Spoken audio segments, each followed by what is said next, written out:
Now, former Special Prosecutor Martin Amidu has accused President Akufo-Addo of interference and attempts to make him what he calls a poodle. Martin Amidu resigned yesterday after 3 years in office. In a resignation letter, Mr. Amidu said he does not feel that President Akufo-Addo has done enough to safeguard the independence of his office. Here are portions of Martin Amidu's letter. So let me take you through parts of those that letter. This one says, one cannot seriously continue to prevent and fight corruption by depending on seconded staff of a 2-year duration renewable to another year in brackets. And he says who are looking forward to and or over their shoulders to returning to their main employers, who consequently may have more influence over them than the special prosecutor under whom they're supposed to work, essentially raising issues about the people that he was supposed to work with and the fact that they were not permanent employees of his office. They were actually people who were seconded to him from different offices, and those people he believed had allegiance to the people or the offices from which they were sent to his office. So that's one of the points that he raises there. Now, that's Martin Amidu's letter, portions of Martin Amidu's letter being read to you, the letter that he actually sent to to the president. In this one, he says, "Your Excellency was acting as a judge in your own cause, usurping my functions to take any independent follow-up action on the anti-corruption assessment report." And in this particular paragraph, he's referring to the Ejapa deal, upon which he did a corruption risk assessment. He makes a point here that the presidency had tried to stop him from independently carrying out his work. Now, in this part, he says, "We now fundamentally disagree on non-partisan professional approach to the prevention of corruption and fighting corruption to make it a high-risk enterprise for public officers." And essentially what Mr. Amidu is doing here is to build the premise upon which he says he is resigning. He says here, "I am prepared to meet the threats of my demise as the price to pay for serving my country without fear or favor." So those are excerpts of Mr. Martin Amidu's letter, which he sent to President Akufo-Addo, essentially announcing his resignation.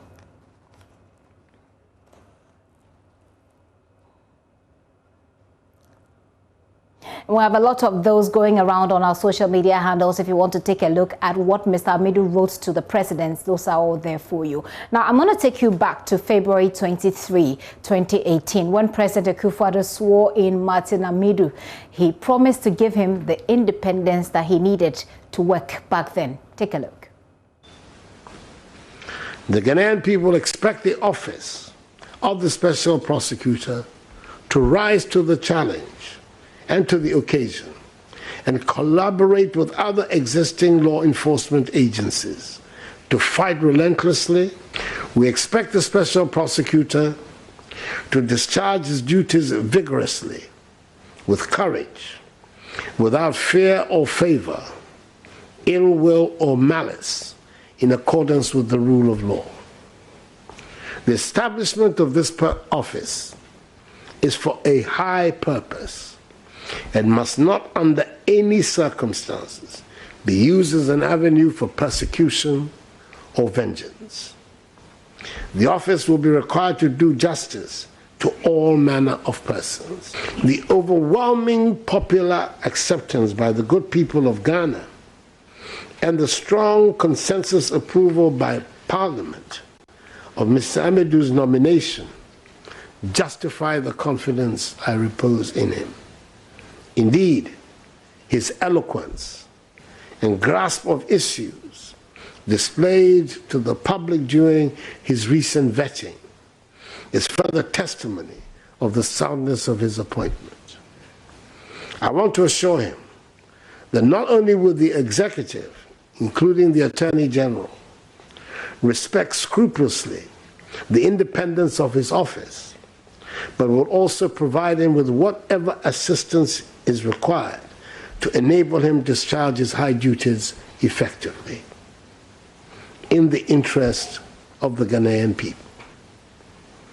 The recent publication of Ghana's score in the 2017 Corruption Perception Index, organized by Transparency International, showing a further drop in our standing, a result largely based on, quote, the plethora of corruption allegations, exposés before the onset of this administration, indicates the enormity of the task ahead. That's President Akufo-Addo there when he swore Martin Amidu into office. Now, I remember that day very well. We all met it with excitement. Here is what Mr. Amidu said in response to what President Akufo-Addo said. I would not have accepted to come to this job if I did not trust Your Excellency's integrity and honor. I have also given Mr. President my word of honor that I will discharge the duties of the burdensome office you have entrusted to my care with similar integrity and honor, with your support and assistance. Mr. President, I wish to assure you that the propaganda about witch hunting will not daunt me from prosecuting all corruption crimes without reference to political considerations. As you had yourself admonished, once a suspected offender is established by investigation to have committed offenses prosecutable in the national interest, I will treat crime as crime and nothing else. I thank you, Mr. President, and the Honorable Attorney General sincerely for the trust you both have put in me and in my capabilities. Above all, I wish to thank and assure Ghanaians that I will do my best to vindicate the trust that the whole nation put in me at my nomination and nomination approval hearing. I wish the public to know that nobody has served me personally with any writ or statement of case or injunction challenging my nomination, approval, and appointment so as to restrain me from accepting this appointment. Before concluding, Mr. President, I wish to use your presence to acknowledge a senior citizen from Accra, without whom I might not have been available for this job. Professor J.N.D. Dodu was my former hall tutor at Commonwealth Hall and was formerly of the Department of Modern Languages, Lagos. He ensured that I was not cheated out by the exclusion of my name from the LLB class list at the Faculty of Law after my first university exams, when I had qualified for placement on the program by merit. His actions almost 43 years ago contributed in no small measure to my passion for the defense of truth, fairness, integrity, transparency, and merit in public life, and must be publicly acknowledged for once. The General Legal Counsel may have a lot to learn from him at this time of the problems at the Ghana School of Law. And that's Martin Amidu when he accepted the offer to become the special prosecutor. Well, his resignation has been tendered in now, and it's been about, well, we're heading towards the 24 hours now. We have yet to hear any response from the presidency as yet. But our presidential affairs correspondent is Elton Robbie. He's joining us to tell us what he has heard or picked up on the corridors of power since Mr. Amidu tendered in his resignation. Elton, have you gathered anything as yet? Well, nothing official from the Office of the President on the resignation by Mr. Martin Amidu, the Special Prosecutor. There's nothing official as of now. However, what we picked is that there's currently ongoing a meeting of the board of the Office of the Special Prosecutor. That meeting is underway, and the outcome probably will feed into what government will communicate to the populace, hopefully in the hours to follow. The meeting, among other things, I'm told, will look at getting somebody, preferably the deputy special prosecutor, to act as special prosecutor until a substantive one is appointed. As to whether President Akufo-Addo will accept or reject the resignation letter submitted by Mr. Martin Amidu. That is what all of us are waiting to hear. However, I've been noticing around close to 24 hours after the resignation letter came in, we are now coming up on documents that captures a series of correspondence between the Office of the Special Prosecutor and the Chief of Staff, as well as the Chief Director here at the Jubilee House. Even one of such correspondence that I've stumbled upon is a letter that was written by Mr. Martin Amidu, in which he laments about the lack of office accommodation for use by the Office of the Special Prosecutor. And let me just capture a part of it, where he reminds the Chief of Staff that I remind you that there's been several correspondence with the Office of the Chief of Staff and the Office on how to proceed to ensure the proper conversion, equipping, and furnishing of the off-premises into a suitable office accommodation for occupation to enable the requisite staff to be employed to operationalize the office as envisaged under Act 599.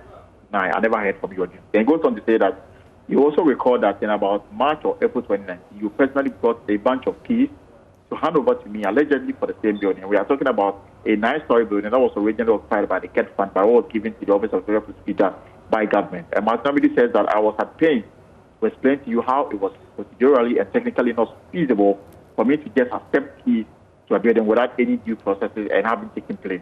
You came again the next day with the Deputy Chief of Staff, and I carefully explained to both of you the state of the building and requested you to visit the place and to take an inventory of the suitability of the office structure. And he goes on to explain why he rejected a bunch of keys. Now, a response from the Chief of Staff office to Martin Amidu says that, as indicated in your letter, the office has far advanced in the process of seeking approval of the PPA to enable it begin the process to award a sole source contract for the conversion of the whole premises into a suitable office accommodation and division.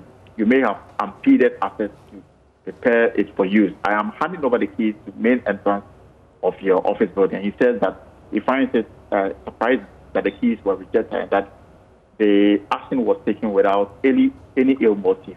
So, I mean, it's a long correspondence that we stumbled upon there. There's even a part where it talks about salaries for the Office of the Special Prosecutor and Elton, if I may just jump in there, Ms. Amidu is noted for writing very lengthy and very comprehensive letters, as you have indicated, even in this particular correspondence. Regarding the salary, what does he say? Because in his letter of resignation, he seemed to suggest that he has not been paid, neither has his deputy.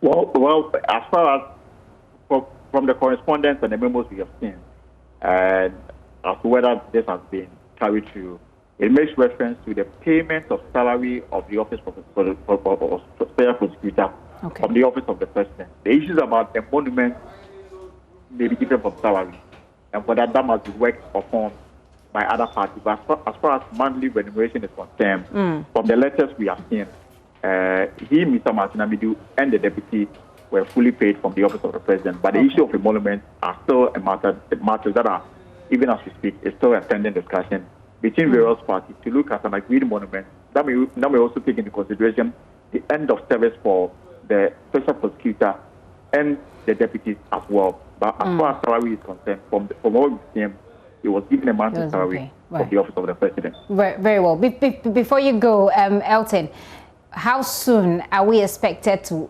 hear from the presidency? You've indicated that there isn't any formal communication at this point, but are we to expect that communication anytime soon? It is very unclear for now, Gifty, as we speak. I can't put a timeline as to when we'll get a formal response from government. I know that there's been a series of meetings, even from yesterday running into the night when the letter of resignation came through.